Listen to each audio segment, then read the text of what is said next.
درانو کتونکو السلام علیکم. زه محمد سلمان همدرد د حق غږ پښتو چینل خبري لنډیز کې ستاسو قربا اوس تاسو پام را اړوم د مهمو خبرونو لنډیز ته. ورځ د فراه په ابو نصر سوداګریز بندر کې اورلګیدنه رامنځته شوه. د راپورونو له مخې دغه اورلګیدنه لا هم تر اوسه په پوره ډول قابو نه ده او اټکل کېږي چې روان مالي زیانونه به یې د سوداګرو او تړاړولي وي. حکومتي سرچینو په رسمي توګه تر اوسه په دې اړه څه نه دي ویلي او نه هم د اورلګیدنې لامل تر اوسه روښانه دی.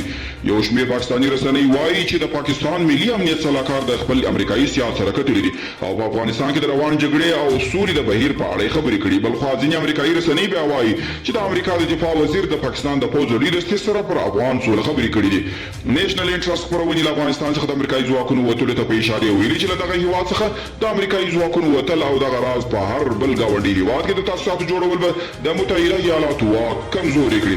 د امریکا د متحده ایالاتونو د بهرنیو چارو وزیر انټوني بلینکن وایي دی به نړیواله ټولنه وهڅوي چې له غزې سره مرسته وکړي او د ناټو منشي ینس سټولټنبرګ د استونیا د لومړي وزیر کاجا کلاس سره یوې ګډې خبرې غونډې ته په خبرو کې ویلي ناټو به له افغانانو سره یو ځای په دغه هېواد کې د تلپاتې سولې لپاره هلې ځلې وکړي او دغه راز به د افغان امنیتي او دفاعي ځواکونو دوامداره روزنې او ملاتړ ته هم ژمن پاتې شي.